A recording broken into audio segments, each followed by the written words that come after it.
اليوم غادي نشارك معكم وصفة بقشور الرمان لعلاج الكحة المزمنة ولعلاج السعال. بالنسبة للناس اللي كيعانيوا من الكحة المزمنة، الناس اللي عندهم السعال الحاد، كيعانيوا من الكحة اللي كتكون حادة ما كتزولش بسهولة، الناس اللي كيعانيوا من ضيق في التنفس، الناس اللي كيعانيوا من الزكام، عندكم الانفلونزا ديال البرد. اليوم غادي نشارك معكم وصفه بقشور الرمان غادي تطلع لكم المناعه، وغادي تخليكم تحصلوا على مناعه اللي هي قويه، وغادي تشافي لكم الكحه المزمنه، غادي تداويكم من الكحه. وصفه اللي بسيطه فقط بالقشور ديال الرمان اللي حنا كنرميوهم. غادي نقول لكم ما تبقاوش ترميوهم واستافدوا بهذه الوصفه هذه، الوصفه السحريه، الوصفه اللي غادي تشكروني عليها، هذه الوصفه الناجحه اللي غادي تخليكم تهناو من الكحه المزمنه بدون ادويه، ولكن باعشاب طبيعيه وبمكون طبيعي اللي هو قشور الرمان. صافي، الان كيف ما كتلاحظوا معايا عندي هنا القشور ديال الرمان. من بعد ما كتقوموا بالغسل ديالها، القشور ديال الرمان كنغسلوها جيدا اكيد باش ما نتفاداو انه يكون فيها غبار او لا شي حاجه اللي ترجع علينا بالمضره. صافي، هنا كيف ما كتلاحظوا معايا كناخذ القشور ديال الرمان وكنقوم بالتقطيع ديالها بهذا الشكل هذا. فكنستافد من القشور ديال الرمان كاملين كيف ما كتشاهدوا معايا. غادي نحضر معكم واحد المشروب اللي مثل السحر في علاج الكحه المزمنه، غادي يعالج لكم ضيق التنفس. بالنسبه للوليدات الصغار ايضا الا كانوا ما كينعسوش لكم بالليل بالكحه، كيكون عندهم ضيق في التنفس الليل كامل وما كيكحبوا ما كينعسوش. ايضا الا كان عندهم زكام، ايضا الوليدات الصغار النيف ديالهم مخنوق، غادي نشارك معكم واحد الوصفه بالقشور ديال الرمان غادي تخليهم انهم يتناولوهم بهذه الطريقه اللي غادي نشارك معكم بها، وغادي ترحموني على هذه الوصفه. غير الحاجه اللي بغيت نطلبها منكم، هذا الفيديو يوصل لاكبر عدد من اللايكات، من الزر ديال الاعجاب، ضغطوا على الزر ديال الاعجاب باش الناس تستافد من هذه الوصفه وهذا الفيديو يوصل لاكبر عدد من الناس. ما تخسري والو يا اختي الا ضغطتي على الزر ديال الاعجاب باش الفيديو يوصل لاكبر عدد من الناس والكل يستافد من الوصفه. داكشي علاش كيف ما انت استفدتي منها خلي بزاف الناس يستافدوا منها وتاخدي اجر كبير عند الله. كيف ما كتشاهدوا معايا هنا كنوضع هاد القشور ديال الرمان في هاد الكاسرونه اللي عندي كيف ما كتشاهدوا معايا. غادي نضيف ليها تقريبا واحد الكوبين كبيرين من الماء. يكون كوب، يعني كوبين كبيرين من الماء في هاد الكاسرونه هذه مع القشور نتاع الرمان كيف ما كتشاهدوا معايا بهذه الطريقه هذه. صافي، تقريبا نصف لتر من الماء، نصف لتر من الماء اللي ضفنا في هذه الوصفه هذه. الان غادي نضيف مكون اللي رائع جدا للبرد، كيعالج لكم نزلات البرد، ايضا مكون رائع جدا اللي هو الزعتر. كنضيف ملعقه صغيره من الزعتر، هذا المكون اللي غادي يعالج لكم الكحه، غادي يساعدكم بشكل كبير في علاج الكحه المزمنه، علاج نزلات البرد، وايضا بالنسبه لضيق التنفس كتضيفوا ملعقه صغيره ممتلئه جيدا من الزعتر كيف ما كتشاهدوا معايا. بالنسبه لهذا راه سميتو الزعتر ماشي الزعتره، لان كاين الزعتر وكاين الزعتره، كتضيفوا الزعتر. صافي، هنا غادي نضيف مكون اخر للتهدئه ديال السعال اللي هو اللويزه او التيزان. بالنسبه للويزه كتقومي بالغسل ديالها ايضا.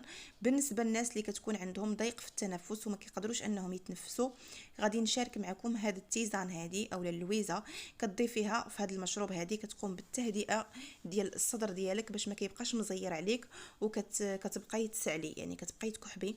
فهاد الوصفه هذه غادي تساعدكم بشكل كبير في علاج ضيق التنفس والكحه المزمنه. صافي، هنا كيف ما كتلاحظوا معايا من بعد ما ضفت هاد اللويزه كنقوم بالغسل ديالها جيدا. غاديه نضيفها حتى هي في هاد المشروب هذا اللي عندي بهذه الطريقه هذه كيف ما كتلاحظوا معايا. صافي، هنا هذا هو الخلطه ديالي اولا الاعشاب اللي ضفت في هاد الكاسرونه هذه. وغادي نزيد نضيف مكون اخير اللي هو اكليل الجبل. اكليل الجبل هو الازير. بالنسبه للناس اللي كيقولوا لي شنو هو اكليل الجبل، اكليل الجبل هو الازير. كاين اللي كيسميه الازير، كاين اللي كيسميه اكليل الجبل. كتضيفوا ملعقة صغيرة من إكليل الجبل، حتى هو رائع جدا لنزلات البرد، كيقوي لكم المناعة. أيضا بالنسبة للزكام فرائع جدا. كنضيف هاد الكاسرونة هذه فوق النار، كنخليها تغلى مزيان وكنقص عليها النار، وقوموا بالتغطيه ديالها. ضروري من انكم تغطيو هاد الاعشاب هذه باش الفوائد ديالها ما تبخرش لكم مع الماء، وتبقى الفوائد ديالها في نفس الماء اللي غادي نتناولوه اولا في المشروب اللي غادي تناولوه. كتخليوها تغلى وكتنقصوا عليها النار حتى كيطهى معكم هذاك القشور ديال الرمان، كيوليو طايبين معكم، يعني كيطلقوا لكم الفوائد ديالهم، يعني الخصائص ديالهم كيطلقوهم في هذه الوصفه هذه. صافي من بعد ما غادي تغلى غادي نقوم بالتغطيه ديالها الان حتى نخليه كل شيء يطيب ليا مزيان ويطلق لي الفوائد ديالو. الان كيف ما كتلاحظوا معايا كل شيء اللون تبدل ديال هذا المشروب هذا، حتى الرمان حتى هو طهى يعني ولا طايب معايا، كل العناصر كلها طلقت ليا الفوائد ديالها. هذا هو المشروب هذا هو المشروب اللي غادي يساعدكم بشكل كبير في علاج الكحة المزمنة. تبعوا معايا غير الطريقة كيفاش غادي تستعملوه، وغادي يهنيكم من السعال او الكحة المزمنة في ظرف ديال 3 ايام. فبالنسبة للوصفة ديالنا، اول حاجة غادي نقوم بالتصفية ديال هاد الاعشاب هذا او ديال هاد المشروب هذا.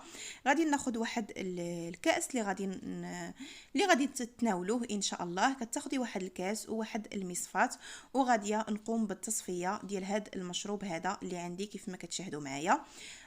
بالنسبه لهذا المشروب هذا اخواتي، فهو كتناولوه في الليل. ضروري من انه يكون في الليل، وكتكوني باغا تدخلي الفراش باش تنعسي، باش كتعرقي وكتستافدي من الفوائد ديال هذا المشروب هذا. فكتاخدي مصفاة وغادي نصفي تقريبا هنايا كوب من هذا المشروب هذا اللي عندي بهذه الطريقه هذه كيف ما كتشاهدوا معايا. صافي الان هذا هو المشروب اللي كتناوليه في الليل قبل ما تنسي، كتناوليه وكتدخلي الفراش وكتغطيه مزيان باش كتستافدي من الفوائد ديال هاد الاعشاب هذه. كتضيفي لهذا المشروب هذا ملعقه من العسل. بالنسبه للعسل يكون عسل طبيعي او عسل النحل، او لا تقدري انك تضيفي السكر غير باش تقدري انك تناولي هذا المشروب، خصوصا بالنسبه للوليدات الصغار كيكون المشروب حار واحد شويه مر. داكشي علاش كتضيفوا لهم ملعقه من العسل او لا ملعقه من السكر باش كيحلى ليهم هذا المشروب هذا ويقدروا انهم يتناولوه. كتضيفي ملعقه من العسل وكتخلطي الكل جيدا، وكتعطي لوليداتك او لا بالنسبه ليك انت كتشربيه قبل ما تنعسي بالليل. وتقدري انك تشربيه حتى في النهار، الا كنتي غادي تنعسي في النهار كتقدري انك تشربيه. كديري لاسيست، تقدري انك تشربيه قبل ما ديري لاسيست. كتشربيه وكتنعسي كوني على يقين كيهدن لك السعال اللي كيكون حاد الكحه المزمنه، كيعالج وكيعطيك واحد المناعه اللي قويه باش كتقاومي داك السعال ونزلات البرد الزكام. وصفه اكثر من رائعه، كنتمنى انكم تجربوها وكنتمنى لكم كاملين الشفاء.